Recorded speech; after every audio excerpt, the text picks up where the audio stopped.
ಗುರುಗಳೇನು ರಾತ್ರಿ ಹೊತ್ತು ತಲೆ ಕೂದಲು ಬಾಚಬಾರ್ದು, ಉಗುರು ಕಟ್ ಮಾಡಬಾರ್ದು, ಇದೆಲ್ಲವನ್ನ ಹೇಳ್ತಾರಲ್ಲ, ಯಾಕೆ ಅಂತ? ನೋಡಿಮ್ಮ, ಇದೆಲ್ಲವೂ ಸಹ ನಾವು ಉಗುರುಗಳನ್ನು ಹೆಣ್ಣು ಹೇಳ್ತೀವಿ ಅಂತಂದರೆ ಅದಕ್ಕೊಂದು ಆಯುಧ ಅಂತ ಹೇಳ್ತೀವಿ. ಮತ್ತು ನಾವು ಇದಕ್ಕೆ ಒಂದು ದೈತ್ಯದ ಒಂದು ಆಯುಧಗಳು ಅಂತಲೂ ಸಹ ಹೇಳ್ಬೋದು. ನೀವು ಕೆದರಿದ ಜುಟ್ಟುಗಳನ್ನು ಯಾರು ಬಿಡ್ತಾರೆ? ರಾಕ್ಷಸರು. ಅದಕ್ಕೆ ನಾವೇನೇನು ಹೇಳ್ತೀವಿ? ರಾಕ್ಷಸರಿಗೆ ದೈತ್ಯರು. ಇಂಥ ಕೆದರಿದ ಜುಟ್ಟುಗಳನ್ನು ಬಿಡೋದು ಅವರೇ.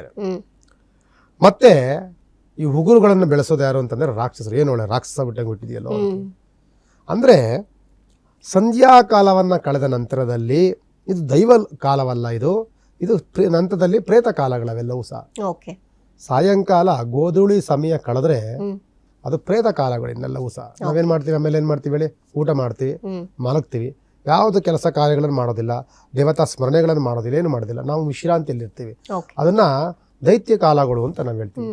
ಈ ದೈತ್ಯ ಕಾಲಗಳಲ್ಲಿ ಅಂದರೆ ಸೂರ್ಯ ಇಲ್ಲದ ಕಾಲ.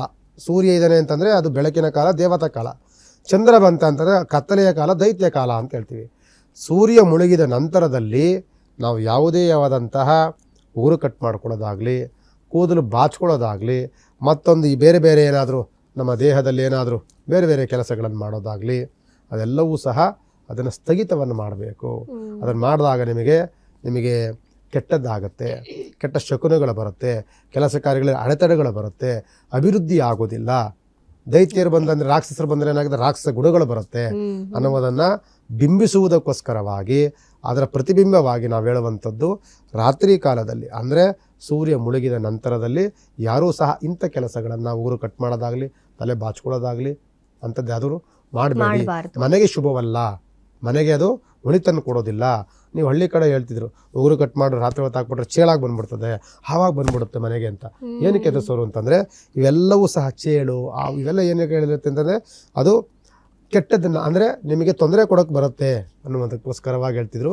ಅದಕ್ಕೆ ಈ ಚೇಳು, ಈ ಹಾವು, ಮತ್ತೊಂದು ನಾವು ಏನು ಪ್ರಾಣಿ ಹೇಳ್ತೀವಿ ಅಂತಂದರೆ ನಮಗೆ ಆಘಾತವನ್ನು ಉಂಟು ಮಾಡ್ಬೋದು, ಎಚ್ಚರಿಕೆ ವಹಿಸಿ ಅಂತ ಹೇಳುತ್ತೆ. ಅದಕ್ಕೋಸ್ಕರವಾಗಿ ಆ ಸಾಂಕೇತಿಕವಾಗಿ ನಾವೇನು ಮಾಡಬೇಕು ಅಂದರೆ ಅಂಥ ಕಾಲಗಳನ್ನು, ಅಂಥ ಸಮಯಗಳಿಗೆ ನಾವು ಉಪಯೋಗಿಸ್ಕೊಳ್ಬಾರ್ದು.